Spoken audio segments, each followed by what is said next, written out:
against fake news pala talaga ang dahilan kung bakit tinanggap at itinalaga ni Pangulong Marcos Jr. si Attorney Claire Castro, broadcaster, vlogger na kilala in public. Okay? May mga proseso palang pinagdaan at yun naman ay normal. Hindi basta-basta i-appoint talaga. Pero ang mission talaga, hindi man siya presidential spokesman, pero siya talaga yung taga-salo, siya ang taga-depensa, siya ang magbibigay ng mga clarification tungkol sa naglalabasan. Hit na talaga ni Pangulong Marcos ang fake news. Pakinggan natin itong interview sa kanya. Oy, Christian, salamat si Christian Esguerra po yung nag-interview sa kanya, isang kilalang broadcast journalist ng ABS-CBN dati, pero ito ay nagbablog na rin ngayon. At maganda yung kanyang interview. Kailangan natin i-share itong ganito mga interview at paliwanag for public kasi malalaman natin ang tunay na dahilan. Kaya nga nalaman ko na ang mission talaga ng ating Pangulo at gustong mangyari ng ating Pangulo, itigil, labanan ang fake news dahil nakakasira sa ating bansa. Pakinggan nyo itong paliwanag na ito. Paano nag-umpisa? Siya na-appoint? Paano nyo tinanggap? At ano ang kanyang mission? Lang sagot. Okay. So I was thinking na pag hindi ako sumagot, tapos na. Yun. Kinukwento yung tawag sa kanya. So yun. And then, Para nire-recruit na siya nun. They kept on calling me 4 times and then I was invited. Never thought that I would meet the president agad. So yun. Ang hirap tumanggi pagka meron kang alam na pwede mong itulong. Yung pala yung feeling na pagka alam mo sa sarili mo may na itutulong ka pala sa gobyerno. Correct yan. Hindi ka pala makakatanggi. Yun yung Okay. Before accepting this job, nakausap niyo personally yung presidente? Yes. Yes, siyempre naman. As in face-to-face? Oo, Yes. kaya ako usap And ng then what personal did yan they tell? bago i-appoint eh. Yun nga, paano ako makakatulong kung paano iiwasan or malilesen, mababawasan yung mga fake news. Parang kasi yun yung pinaka-concern eh. Kasi hindi siya nakakabuti sa bansa, in totality, in general, hindi siya nakakabuti sa bansa. At the same time, sabi nga natin, gustong ipaabot ng Pangulo. Kung ano ba yung pwedeng itulong ng gobyerno na minsan nabablock, mas nauuna kasi sa headlines, Christian, yung mga intriga na mga news, alam mo yon. So yung mga magagandang nangyayari, hindi siya nasa headlines eh. Okay. So, pero when you got... Ay, sorry. Sige. Go ahead, Christian. Oh, pasensya na kayo, medyo nagkakaproblema yung signal namin, kaya minsan nag-overlap yung kwentuhan namin. Pasensya na rin kayo, dami kong gusto itanong kay Attorney Claire. This is my first time to speak with her. I would have wanted this to be face-to-face. Pero okay na to, mabilis tong response niya when I invited her. Actually, hiningi ko yung number niya sa Talagang kwentuhan lang talaga ito, hindi lang interview.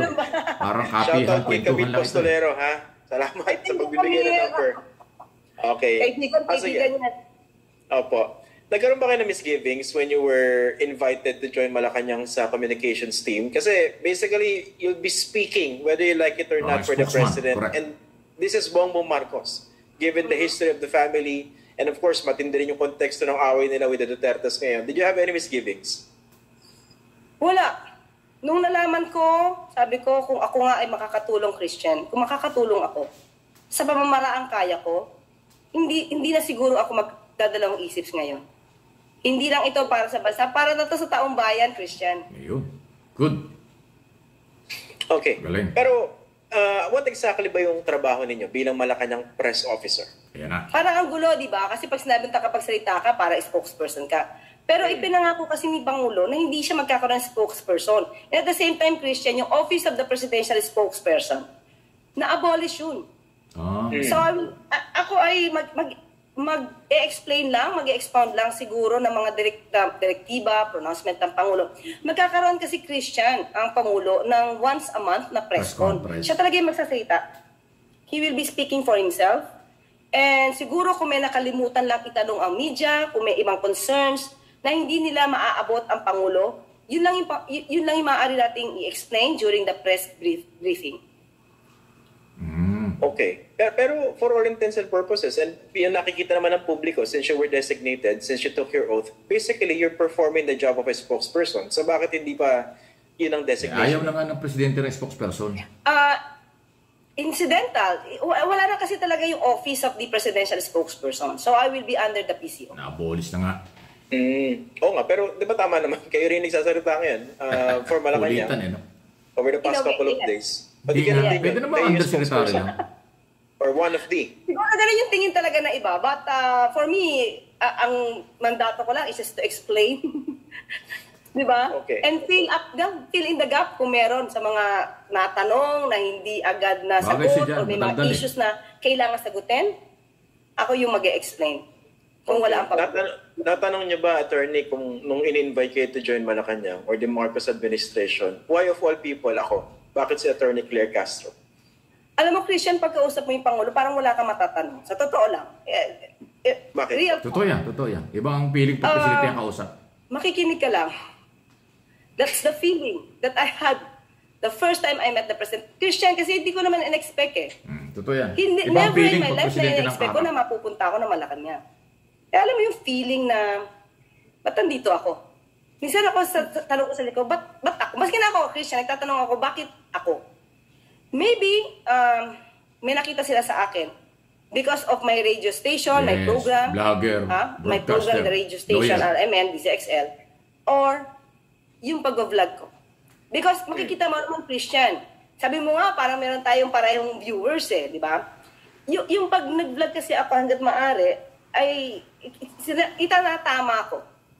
Kung may maling nasabi, ito yung fake news. Hindi ko masasabing totally fake news. Pero pag may mali, especially mali sa batas, yan si Communication Undersecretary, Malacanang Press Officer, Attorney Claire Castro. So, malinaw. Inimbitahan sila, gano'n naman talagang proseso. At yun, sang-ayon ako dun eh. Yung isa sa sinabi niya na pagkaharap mo na ang presidente, kahit sino pang presidente yan, talagang makikinig ka na lang. Hindi ka na parang mawawala na yung pagkakataong ikaw yung magtanong. Tanong mo sa mga cabinet secretary, tanong mo sa mga malapit sa Pangulo. Gano'n talaga nag-iiba ang feeling mo o pakiramdam mo pag presidente na yung kaharap mo.